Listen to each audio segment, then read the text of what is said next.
So this week we invite Howard Reubenstein to be our summer speaker. Howard's topic is the bucket list overrated. What does the notion of having a bucket list, or where does the notion of having a bucket list fit in with Jewish values? His answer may surprise us. A little bit about Howard.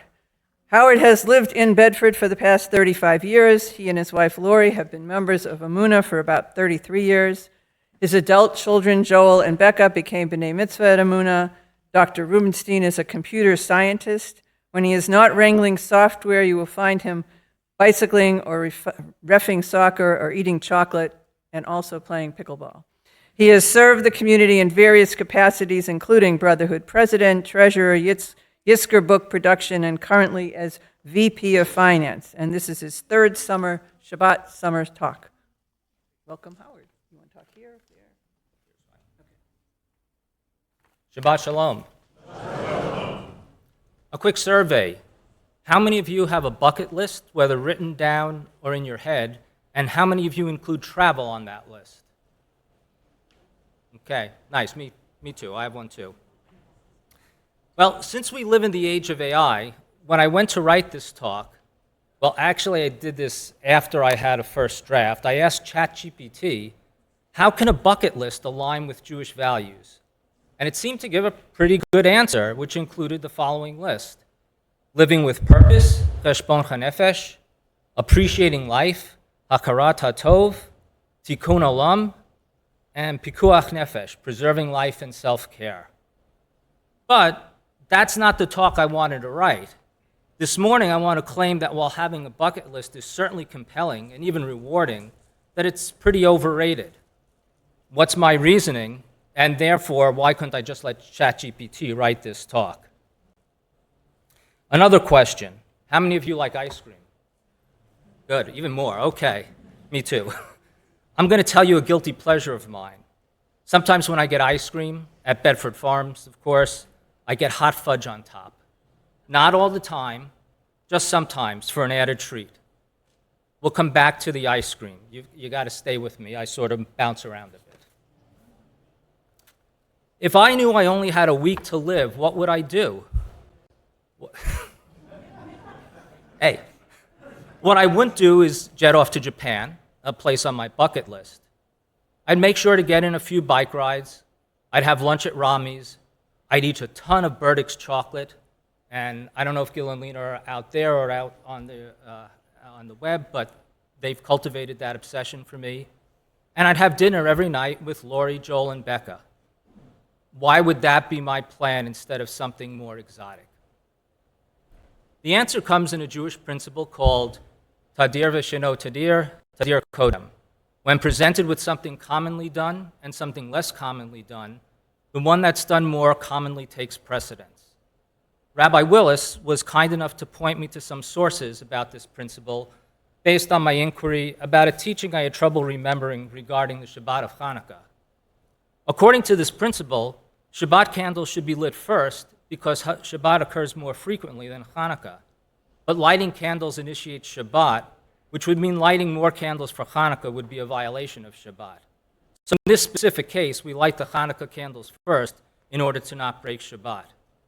My further understanding, however, is that if the issue was that we could only afford one set of candles, that we would in fact light Shabbat candles.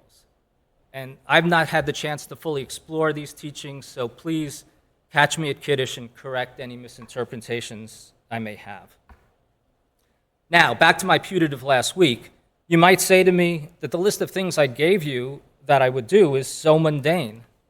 And perhaps that's true. But it's in the everyday where I try to find meaning. Those are the things I'm grateful for on a daily basis. Rabbi Abraham Heschel teaches us how strange we are in the world and how presumptuous our doings. Only one response can maintain us: gratefulness for witnessing the wonder, for the gift of unearned right to serve, to adore, and to fulfill. It is gratefulness that makes the soul great. He says this in the context of speaking about prayer. Prayer is our humble answer to the inconceivable surprise of living. For me, finding gratitude in our everyday lives is a kind of prayer. Thus, while crossing items off a bucket list is fun, and rewards us with new experiences, it's not the basis, in my opinion, for a well-lived life, and for me, not where I would spend my suddenly revealed remaining time. That leaves me with a conundrum. That leaves me with common everyday activities, and then there's another conundrum. Would you be happy to have the same plain vanilla ice cream every day, day after day? To address this question, consider the Jewish concept of zrizut. Rabbi Mark Katz says, one of the most undervalued Jewish virtues is that of zrizut, often translated of zeal or enthusiasm. Our goal, says our tradition, is to be excited about doing holy work. He continues, for example, this is why Abraham got up at the crack of dawn when God commanded him to take his son Isaac to Mount Moriah to offer him as a sacrifice to God. Ardor and passion are the hallmarks of living a Jewish life. He concludes, our task is to wake up each day with purpose, not guide through life reacting to the situations around us. My translation, we must find enthusiasm in the everyday, even in the mundane. By the way, have you seen the Progressive Insurance commercial, the one with the graduation speech? She says, deciding what's for dinner for the rest of your life. So I warned you, I tend to wander. Rabbi Katz further writes, it's hard to face the everyday minutiae with enthusiasm. Religiously, how do we greet the daily recitation of the Shema with the same spirit as we do the once-a-year sounding of the shofar?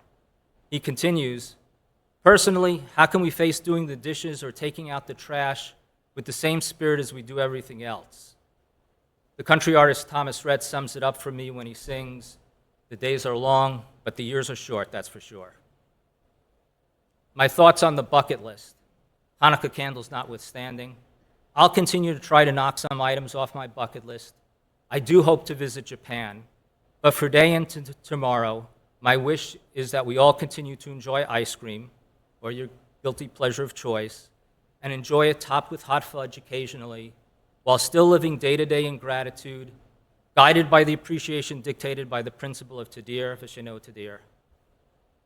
Finally, I'd like to close by dedicating this talk to Mike Rosenberg, of blessed memory. I don't know if Mike had a bucket list. I do know he died while doing something he loved, that he had done hundreds of times, covering a local sporting event.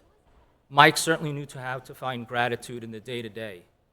As the signs around Bedford say, let us all be like Mike. Shabbat Shalom.